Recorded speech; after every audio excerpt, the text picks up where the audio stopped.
बड़ी खबर की करते हैं। बड़ी खबर ये कि ऑल पार्टीज मीटिंग के बाद डिलिमिटेशन कमीशन यानी हदबंदी कमीशन भी जो है वो तेजी दिखा रहा है। और आज नई दिल्ली के अंदर हदबंदी कमीशन का इजलास मुनक्किद हुआ, जिसके बाद यह फैसला लिया गया कि 6 जुलाई से 9 जुलाई तक डिलिमिटेशन कमीशन रंजना प्रकाश देसाई की हेड सरबराही में कश्मीर में मौजूद रहेगा। और कश्मीर के अंदर जब आएगा तो यहां पर सभी स्टेक होल्डर्स के साथ उनकी मीटिंग होगी। यह बड़ा इंपॉर्टेंट पॉइंट है कि सभी स्टेक होल्डर्स के साथ मीटिंग होगी, पॉलिटिकल पार्टीज के साथ मीटिंग होगी, पॉलिटिकल रिप्रेजेंटेटिव्स के साथ मीटिंग होगी और टॉप ऑफिशियल्स के साथ भी उनकी मीटिंग तय बताई जा रही है। आपको याद होगा कि डिलिमिटेशन कमीशन को मार्च 2020 में बनाया गया था और उसकी मुद्दत मार्च 2021 में मुकम्मल हो रही थी, लेकिन कोविड की वजह से उन्होंने अपना काम पूरा नहीं किया, जिसके बाद उनकी मुद्दत बढ़ा दी गई। और अब जब 24 तारीख को ऑल पार्टीज मीटिंग यहां पर हुई थी तो डिलिमिटेशन पर बड़ी बातें हुई थी। उसके बाद अब वजीर आजम ने इस बात की एश्योरेंस दी थी कि सबकी बात को सुना जाएगा। उसका असर आज देखने को मिला कि डिलिमिटेशन कमीशन जो है वो कश्मीर के दौरे पर जा रहा है और 6 तारीख यानी 6 जुलाई से 9 जुलाई तक वो कश्मीर के अंदर रहेंगे। रंजना प्रकाश देसाई और सुशील चंद्रा जो चीफ इलेक्शन कमिश्नर है, उन्होंने इस बात का मुत्तफिका फैसला लिया कि हालात को समझने और जानने के लिए और जो फीडबैक उन्हें डिप्टी कमिश्नर से मिला है या अदर सोर्सेज से मिला है उसको ऑन ग्राउंड वेरीफाई करने के लिए वो कश्मीर जा रहे हैं। तो बड़ी खबर, डिलिमिटेशन कमीशन हदबंदी कमीशन जो है वो जम्मू कश्मीर के दौरे पर है, कश्मीर आ रहा है, जहां पर पॉलिटिकल रिप्रेजेंटेशन के साथ, पॉलिटिकल पार्टीज के साथ या सोशल रिलीजियस ऑर्गेनाइजेशन के साथ उनकी बातचीत होनी है।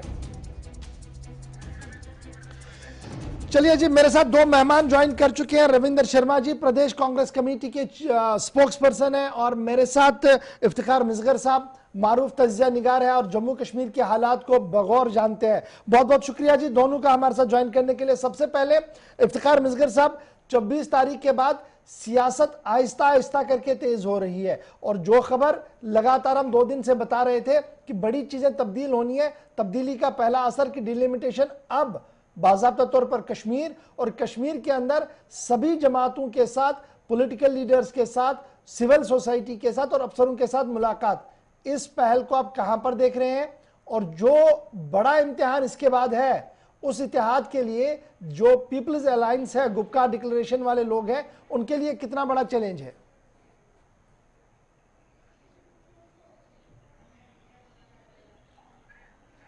इफ्तिखार साहब मेरी आवाज आ रही है? ठीक है जी, ऑडियो क्लियर कीजिएगा जब तक इफ्तिखार साहब की तक आवाज आएगी। रविंदर शर्मा जी बहुत शुक्रिया जी ज्वाइन करने के लिए। फटाफट से आपका पहला रिएक्शन कांग्रेस पार्टी की तरफ से। बात यह है कि 1 साल 3 महीने हो गए, 4 मार्च 2020 को शायद इस कमीशन का गठन हुआ, डिलिमिटेशन कमीशन का, और तब से हम ये कह रहे थे कि देयर आर सर्टेन प्रोसीजर, नाम जिसको फॉलो करना चाहिए कमीशन को, और उसका प्रोसीजर ये है कि उनको स्टेक होल्डर्स को ऑन बोर्ड लेना है, क्योंकि जम्मू कश्मीर की असेंबली भंग थी, नहीं तो 5 सदस्य जो है असेंबली के एसोसिएट मेंबर होते हैं, अगर वो ना हो तो काउंसिल होती थी, काउंसिल के मेंबर होते थे। क्योंकि एक्स्ट्राऑर्डिनरी सिचुएशन में रीऑर्गेनाइजेशन एक्ट का हिस्सा बना करके डिलिमिटेशन हो रही है, इसलिए नुमाइंदगी नहीं है, एक्सेप्ट बीजेपी और नेशनल कॉन्फ्रेंस का हिस्सा बनने को तैयार है या नहीं है वो फैसला करेंगे। लेकिन बीजेपी, इसलिए हमने कहा अगर ये डिलिमिटेशन की एक्सरसाइज करनी है देयर आर प्रोसीजरल नॉर्म्स, तो अच्छी बात है कि उन्होंने ऑन बोर्ड लेने का प्रोसेस शुरू किया है और उसमें जरूर हम शिरकत करेंगे। हमने तो पहले एक कमेटी बनाई थी 6 महीने पहले इस चीज पे नजर रखने के लिए और जम्मू कश्मीर के 10 मेंबरी कमेटी हमारी बनी थी, तो हम इस पे नजर रखेंगे कि क्या प्रक्रिया चल रही है। और आखिर ऑल पार्टी मीटिंग में जोरदार तरीके से कांग्रेस पार्टी ने, हमारे जो डेलीगेशन था जिसका लीडर गुलाम नबी आजाद साहब थे, मीर साहब थे, सदर और डिप्टी सीएम साहब का रहे, और ये बात सबने दोहराई और कांग्रेस पार्टी ने भी कहा, डिलिमिटेशन का मामला जिक्र हुआ और उसमें उसके बाद अगर ये अमल है तो अच्छी बात है। और हम तो ये कहेंगे कि वो खुले दिल से मिले और जो प्रोसीजर उसमें नॉर्म्स है, उसमें ज्योग्राफिकल सिचुएशंस है, वहाँ कनेक्टिविटी है, पॉपुलेशन है, कॉन्स्टिट्यूंसी की पॉपुलेशन है, तमाम एडमिनिस्ट्रेटिव यूनिट्स का सिस्टम है कि किस किस एडमिनिस्ट्रेटिव यूनिट के तहत वो कॉन्स्टिट्यूंसी आती हैं, वो कानून के तहत उसमें करे और हम उसमें जरूर अपना राय देंगे। और ट्रांसपेरेंसी और पारदर्शिता और फेयरनेस इसमें नजर आनी चाहिए। हमें पूरा विश्वास है कि कमीशन की हेड जो है वो एक सुप्रीम कोर्ट के रिटायर्ड जज हैं, लेकिन बदकिस्मती से पिछले 1 साल से यहाँ हर कॉन्स्टिट्यूंसी में कोई ना कोई खबर जो है वो फैल रही है कि फलां इलाका फलां कॉन्स्टिट्यूंसी के साथ जुड़ रहा है, फलां इलाका उस कॉन्स्टिट्यूंसी का काटा जा रहा है। ये मुझे नहीं पता कि ये नक्शे कौन बनाता है और कहाँ से ये खबरें चलती हैं। इसलिए उससे पता लगता है कि रूलिंग पार्टी और बीजेपी एक मैसेज देता है, तासुब देती है कि ये हम कर रहे करवा रहे हैं और ऐसा करेंगे। एक दहशत का माहौल भी है कि फलां कॉन्स्टिट्यूंसी रिजर्व हो जाएगी, फलां ओपन हो जाएगी। बिल्कुल जो चीज होनी है कानून के तहत, शेड्यूल कास्ट की असेंबली सीटें यहाँ पहले रिजर्व थी, अब एसटी की हो रही है, वो भी होनी चाहिए। कानून और ज़ाब्ता और पॉपुलेशन जिस तरह से प्रिस्क्राइब्ड है उस तरह से हो, और कमीशन को ग्राउंड लेवल तक जाना चाहिए। हम ये चाहेंगे कि डिस्ट्रिक्ट हेडक्वार्टर से लेकर के तमाम लोगों को इनवाइट करें, जो लोग उसको मिलना चाहें। कमीशन के दरवाजे खुले होने चाहिए, दे शुड सीक अपॉइंटमेंट, और ये बताएं कि वो बुलाएंगे या लोग अप्रोच करेंगे, ये अभी पता नहीं। मान रहे कि देखिए जिस तरीके की हवाबाजियां चल रही है, खबरें चल रही हैं, उस पर आपको तशवीश है, लेकिन ये तशवीश दूर होगी जब कश्मीर के अंदर ये मिशन कश्मीर शुरू होगा डिलिमिटेशन का, वहां पर आप बात रखेंगे। आपको ये उम्मीद है कि कमीशन बात सुनेगा, जमीनी सूरत हाल को परखेगा, उसके बाद ही कोई हतमी फैसला होगा? हमें विश्वास तो करना चाहिए।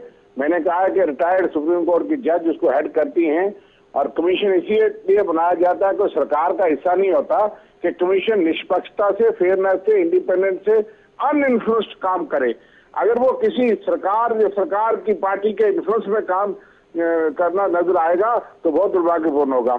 और जो रास्ता है, कानून है, उसको सबको फॉलो करना पड़ता है। वो रिप्रेजेंटेशन ऑफ पीपल एक्ट में, बाकी चीजों में प्रिस्क्राइब्ड है। और कुछ चीजें बीजेपी वाले कई सालों से वायदे करते आए कई सेक्शन के साथ, उनके साथ इंसाफ करें, लेकिन मुझे लगता नहीं कि वो जिस तरह की बातें करते हैं। भारतीय जनता पार्टी ने बड़े दावे किए थे पीओ के रेफ्यूजीज के साथ, लेकिन डिलिमिटेशन कमीशन ने कहा कि ये हमारे दायरे अख्तियारात में नहीं है, इसलिए आज भी बयान जारी हैं। इसी तरह से और कई समुदाय के लिए बात करते हैं, लेकिन मुझे नहीं लगता कि कोई कानून इजाजत देता है जो उस चीज की है, क्योंकि डिलिमिटेशन ने कुछ चीजें रिजेक्ट कर दी है, जिसका खुलासा हम करेंगे। और दूसरी बात यह है, 2011 का सेंसस एक बुनियाद है जो गवर्नमेंट ने ऑर्डर किया है, और 2011 के सेंसस के तहत पॉपुलेशन कहाँ किधर है वो भी नजर आता है, और एरिया भी जरूर आता है। अब हम देखेंगे, आप कहते रहे कि जम्मू के साथ 70 साल से इंसाफ नहीं हुआ, तो आप इंसाफ करना चाहिए, करके दिखाइए।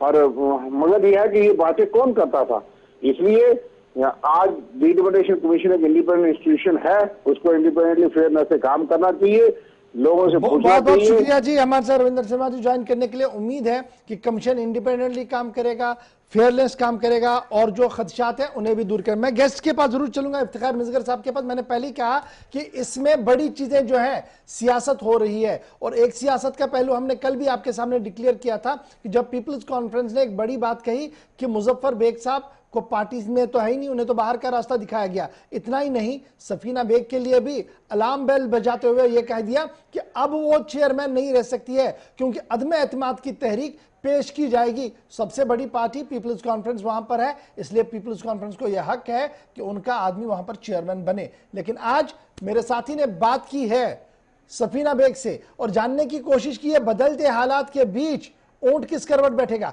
इसको सुनिएगा, उसके बाद चलते हैं इफ्तिखार मिसगर के पास भी।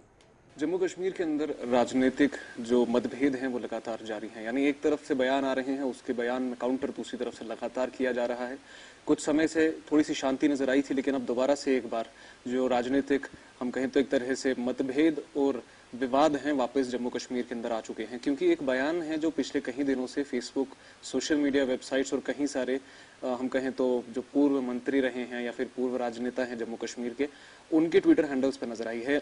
निशाना साधा जा रहा है मुजफ्फर हुसैन बेग साहब पर, जो जम्मू कश्मीर के पूर्व डिप्टी चीफ मिनिस्टर रहे हैं, और वो भी 24 जून की मीटिंग में मौजूद थे। क्या स्टेटमेंट्स रहे हैं, क्या उनके स्टेटमेंट सही हैं, क्या जो काउंटर किया जा रहा है वो लॉजिकल है या नहीं, उस पर बात करने के लिए हमारे साथ आज मौजूद हैं सफीना बेग जी। बात करेंगे उनसे और जानेंगे कि ये जो काउंटर है ये क्यों किया जा रहा है। मैम, बहुत स्वागत है आपका। सबसे पहला सवाल मैं आपसे जानना चाहूंगा कि 24 मीटिंग जो हुई 24 तारीख को, उसमें मौजूद 15 लोग बाहर आने के बाद पूरे स्प्लिट आउट हो चुके हैं, यानी जिस तरह से हम कह सकते हैं कि ताश के पत्तों की तरफ बिखर चुकी है पूरी बाजी।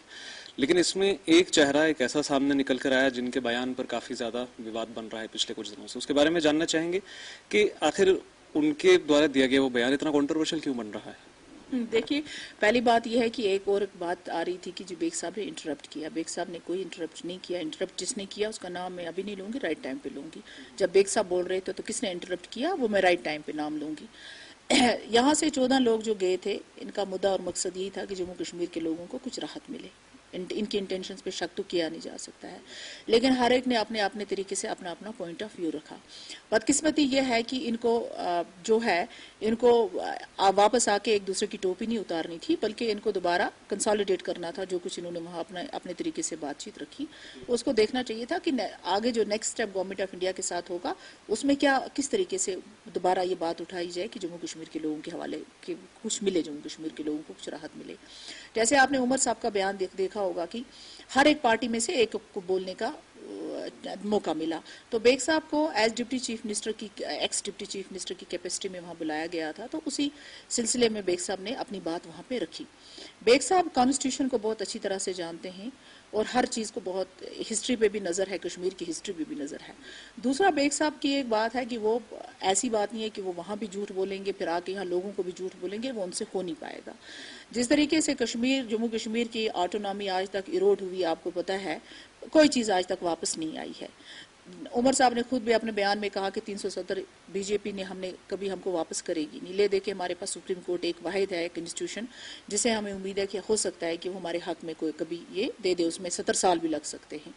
उस हवाले में बेग साहब ने वहां एक बात रखी। बेग साहब ने उनसे कहा कि भाई और सिर्फ बेग साहब ने ये बात बोली।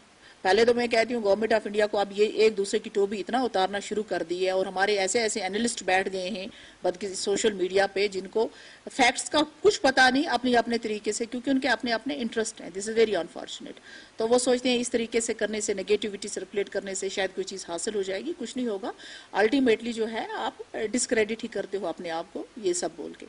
बेग साहब ने वहां सबसे उनको ये बोला कि जो आपने 370 जो आपने अनकॉन्स्टिट्यूशनली हमसे लिया, उसमें आप सिर्फ पावर्स थे कॉन्स्टिट्यूंट असेंबली जो जम्मू कश्मीर की, जो 1956 में ही खत्म हो गया था, उसको ही पावर थे 370 के हवाले से कोई भी फैसला लेने के लिए। लेकिन अब आपने ले लिया है ये फैसला, और ये मसला अब सुप्रीम कोर्ट में पेंडिंग है। मीनवाइल सुप्रीम कोर्ट में 60 साल भी लग सकते हैं, 70 साल भी लग सकते हैं, लेकिन कम से कम जम्मू कश्मीर के लोगों को 35A के जो हमारे राइट्स थे वो आप हमें 371 में एक प्रोविजन ऐड करके दे सकते हैं। हाँ। पूछना चाहूंगा, आप कह रहे हैं 35A, काफी सारे जो एनालिस्ट जिनका आप सो कॉल्ड एनालिस्ट आप जिनको कह रहे हैं, वो कह रहे हैं कि 371 यानी जो हिमाचल में या नॉर्थ ईस्ट स्टेट्स लाइक जो प्रोटेक्शन है वो दी जाए, तो उनके एनालिसिस के हिसाब से 35A क्यों नहीं बोल रहे हैं वो, अगर उन्होंने 35A ही बोला था? 35A के जो राइट्स है ना, वहाँ 35A में जॉब राइट्स हैं, लैंड राइट्स हैं, वो दो ही चीजें हैं उसमें वही राइट्स जो हैं, सपोज 371 में क्लास A होगा, B होगा, C होगा, एक क्लास उसमें और ऐड करो और 35A के राइट्स उसमें इंसर्ट कर दो, ऐड कर दो, है ना। अब यहाँ पर पिछले दिनों से कुछ बयान आ रहे थे कि सब जुडिस मसला तो हम बात क्यों नहीं कर सकते हैं, ये तो बदकिस्मती है। जिस वक्त आर्टिकल 141 में ये आपको पता होना चाहिए कि जिस वक्त सुप्रीम कोर्ट कोई फॉर एग्जाम्पल जजमेंट दे तो वो कानून बन जाता है, वो एक कानून की शेप ले लेता है। लेकिन 3 किस्म के मैटर होते हैं, एक होता है कॉन्स्टिट्यूशनल होता है, एक सिविल होता है और एक होता है क्रिमिनल। जैसे बाबरी बाईजिद का मैटर जो था ये बिटवीन 2 पार्टीज था ओनरशिप को लेके, तो it was a civil matter, उस पर आप बातचीत कर सकते हैं। लेकिन जब कॉन्स्टिट्यूशनल मैटर पेंडिंग हो सुप्रीम कोर्ट में, तो कॉन्स्टिट्यूशनल मैटर पे एक पब्लिक ओपिनियन बिल्ट नहीं हो सकता है, बल्कि उसके बारे में अगर आपने बात करनी है तो आप प्रॉपर कोर्ट में जाके अपना पॉइंट ऑफ व्यू रख सकते हैं। ये बेग साहब ने कहा था, और ये बीजेपी पे अप्लाई होता है। ये सिर्फ मतलब यहाँ पे जो पार्टीज हैं या पॉलिटिकल लीडर हैं उन पे अप्लाई नहीं होता, बल्कि बीजेपी पे अप्लाई होता है। वो एक लीगल पॉइंट बेग साहब ने वहां रेज किया था, लेकिन साथ में उन्होंने ये भी कहा था कि जो हमारे इस वक्त एप्रीहेंशन है वहां पे उनको एड्रेस करने के लिए होगा, क्योंकि आप तो हमको वापस नहीं करोगे, ये तो सीधी सी बात है। कोई अगर ये एक्सपेक्ट करेगा कि ये गवर्नमेंट हमको 370 वापस करेगी, तो देन फिर वो लाए, फिर वो पॉलिटिशियन जाएं और मोदी साहब से जाके 370 वापस लाए, हम भी उनके पीछे पीछे चलेंगे। लेकिन अगर हम सुप्रीम कोर्ट पे ही डिपेंडेंट हैं तो हमने अपना पॉइंट ऑफ व्यू कहाँ रखना है? सुप्रीम कोर्ट को रखना है। हाँ, अगर इनकी सियासत यहाँ 370 पे चलती है तो बीजेपी की सियासत भी तो इंडिया में 370 पे ही चलती है ना।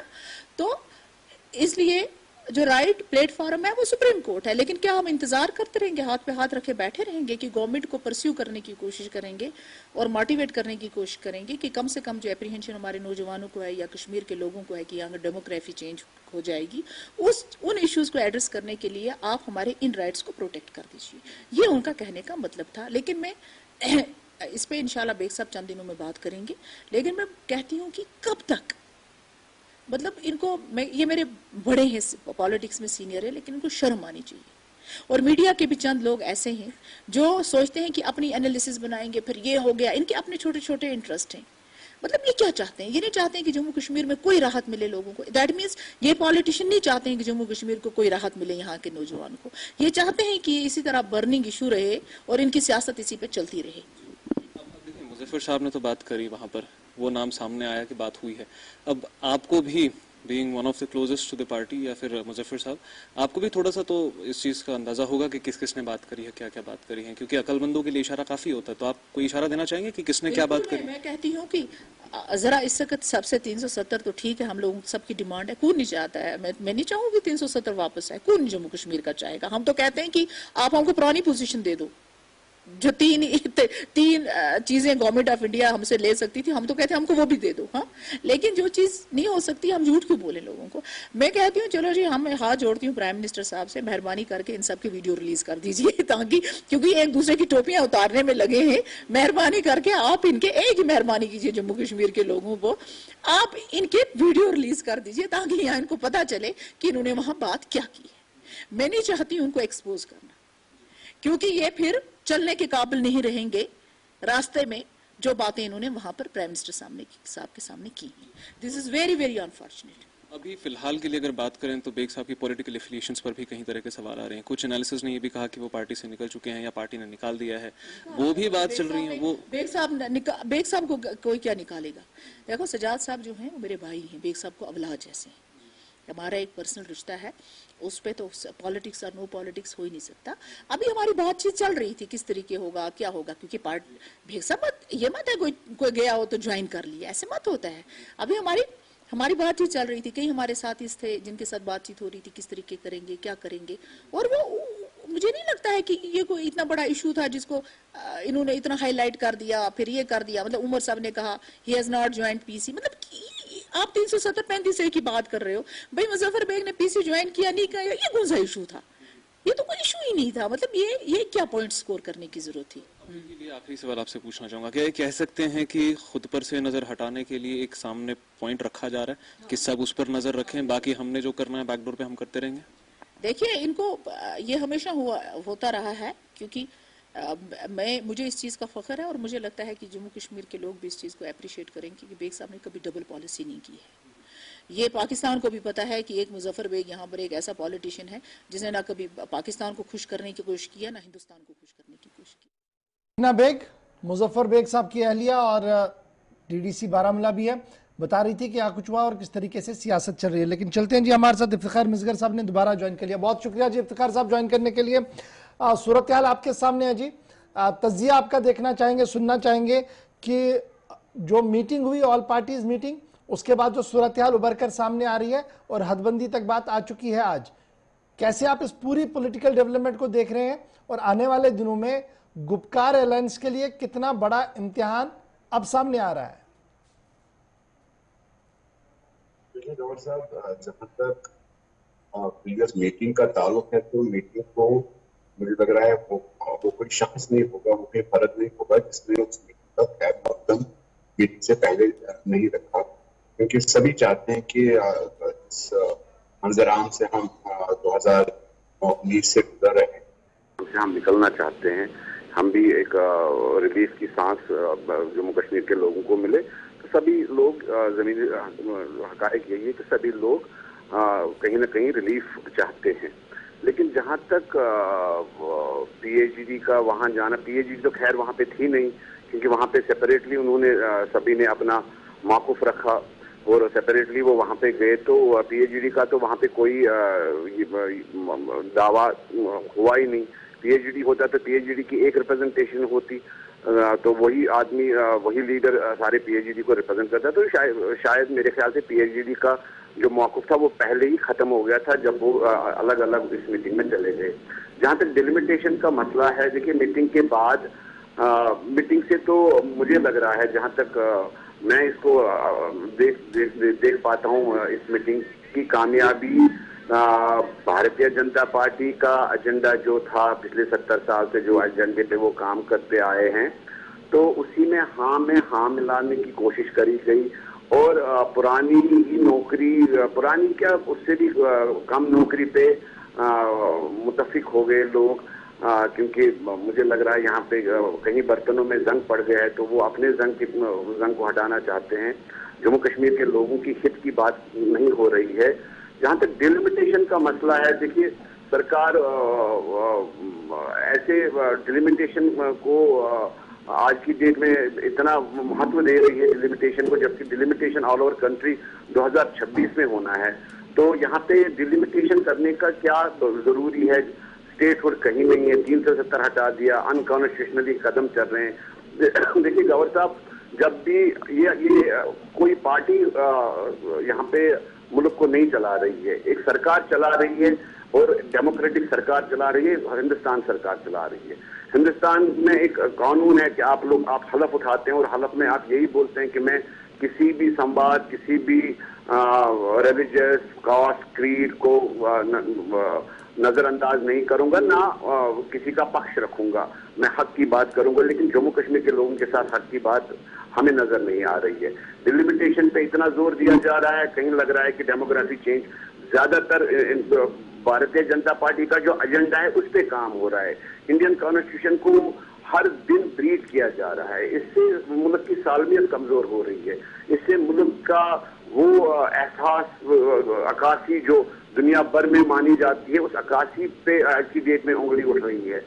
तो जिस तरीके से जम्मू कश्मीर को डील किया जा रहा है पॉलिटिकल मफादात के लिए, चाहे यहाँ के सियासतदान हो चाहे वहाँ के सियासतदान हो, पॉलिटिकल मफादात के लिए जम्मू कश्मीर के लोगों को, बिल्कुल कश्मीर के लोगों को पॉलिटिकल शिकार किया जा रहा है। हमने हमारा जो मौकूफ है, जम्मू कश्मीर के लोगों का जो मौकूफ है वो यही है कि अनकॉन्स्टिट्यूशनली 370 उठाया। आज आप यहाँ पे आ रहे हैं, अभी 6 तारीख को हमने आपकी जनरल के वसादत से सुना कि डेलीगेशन यहाँ पे आएगी, वो किनसे मिलेगी? पहले आप यहाँ पे इलेक्शन देखिए, जब तक आप रिप्रेजेंटेटिव ऑफ पब्लिक वही होते हैं जिनको वोट मिला होगा। तो वो तो कह रहे हैं कि बीडीसी पंच सरपंच सबसे मिलेंगे, सिविल सोसाइटी से भी मिलेंगे, पॉलिटिकल लीडर से मिलेंगे, तो उन्होंने तो ओपन कर दिया हर एक के लिए। देखिए गवर्नर साहब, असेंबली में एक सेगमेंट हो तो वो लॉ मेकर्स होते हैं, पंच सरपंच लॉ मेकर्स नहीं होते हैं। पंच सरपंच का काम डेवलपमेंट का काम होता है अपने छोटे छोटे गांव जात में। जो लॉ मेकर्स बात कर सकते हैं, जो जितना लॉ मेकर सोच सकता है, जितना लॉ मेकर बात रख सकता है, वो आप कैसे एक्सपेक्ट करेंगे आप किसी भी टॉम डिक एंड हैरी से मिलेंगे? मुझे लग रहा है इस सरकार का एक ही मौकूफ है कि यहाँ पर डिलिमिटेशन ला के जो इनका डेमोग्राफी चेंज करने का जो इनका एजेंडा अच्छा, इफ्तिखार साहब, है, ये समझाइएगा, 5 या 7 सीटें बढ़ने से किस तरीके से डेमोग्राफिकल चेंज हो सकती है? एक सवाल तो ये भी पैदा हो सकता है ना कि जब डेमोग्राफिकल चेंज होनी है तो वो थोड़ी ना ऐसे होनी है। देखिए क्लियर कट कहाँ है आपके पास गवर्नर साहब? आपके पास कहाँ क्लियर कट है कि कौन सी कॉन्स्टिट्यूंसीज बन रही है? अभी यहाँ पे शब्दोबात ऐसे भी आ रहे हैं कि साउथ कश्मीर को कहीं और लिया जा रहा है, एक दूसरे प्रोविंस का इनकार किया जाएगा।